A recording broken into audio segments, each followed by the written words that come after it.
everyone. So, ang topic natin today is praying with conviction. So, kapag ka sinabing conviction, ramdam na ramdam mo, convinced na convinced ka sa sinasabi mo. At sinasabi natin sa Diyos yun. That is praying with conviction. So, marami tayong matututunan sa buhay dito sa prophet ni Daniel. At ito po ay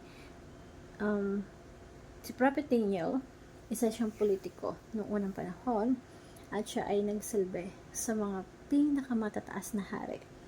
Kumbaga, pinakamatataas na posisyon ng hari ng Babylon. So, napakataas ng posisyon ni Prophet Daniel at siya yung pinagkakatiwalaan ng mga hari kagaya ni Nebuchadnezzar kasi siya yung tapat sa Diyos. Hindi siya naglilingkod kay Nebuchadnezzar o kung kanino man. Ang totoong pinaglilingkuran niya is yung hari ng hari, Panginoon ng Panginoon. So, meron siyang boss dun sa langit. Kaya pinagbubuti niya lahat ang kanyang ginagawa. Now, dahil mabuting tao itong si Daniel at pinagkakatiwalaan siya ng marami, ng mga pinuno niya, maraming taong nainggit sa kanya. So, there was a time na under the era of Persia, si Prophet Daniel, kinainggitan siya ng mga governors. So, mga 120 governors yun na hinahawakan niya under his authority. At meron siyang mga iba pang mga administrator. Pero lahat yun, kinainggitan siya. Kasi sa kanya pinagkakatiwala yung kaharian. At pagkatapos, yung mga tao sa ilalim yan, hindi makapag-corrupt. Hindi sila makapag-corrupt.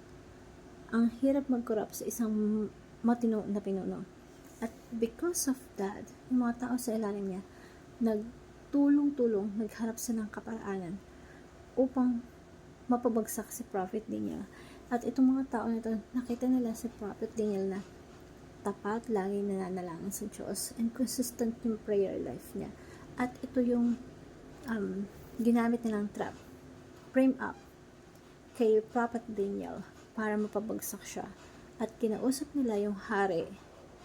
At sinabi nila dun sa hari na, mahal na hari, dapat wala mananalangin sa kahit kaninong Diyos for the next 30 days kapag may nalangin, tapon sa kulungan. And that was their plan para mapabagsik si Daniel. At nilagdaan ng hari yun. Inapprove ng hari. And si Daniel, tapat pa rin siya sa Panginoon. Wala siyang pakialam sa mga hari.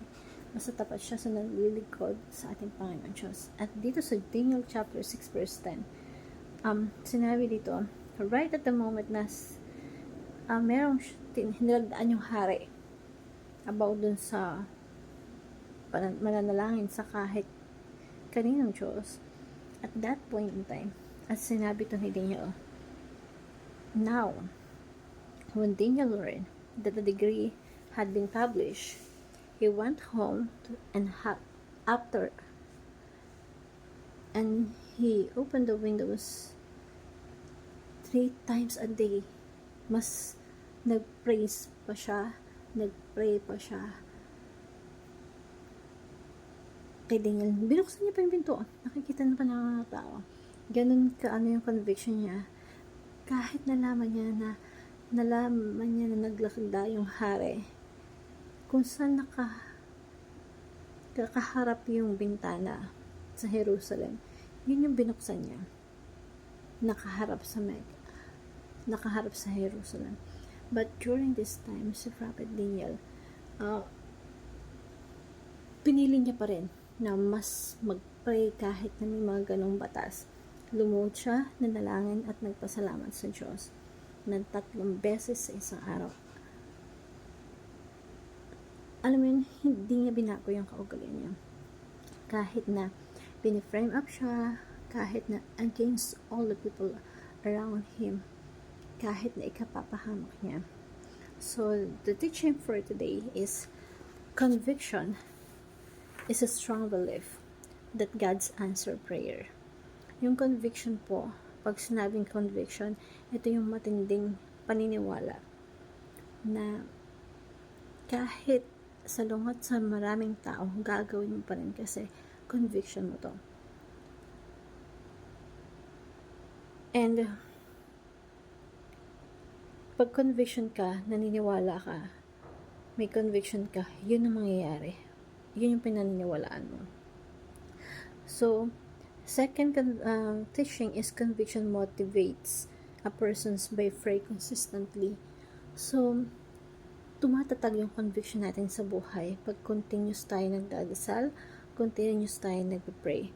Conviction is rooted in a deeply relationship with God.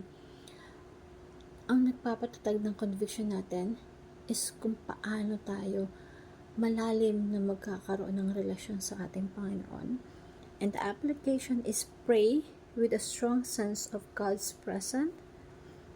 Pray with convictions in every word you say. Sa lahat ng bagay na sinasabi mo, you have that conviction. Lalo na pagka nanalangin ka. And pray with a consistent pursuit of intimacy with God. Yung relationship mo patuloy na lumalalim sa ating Panginoon.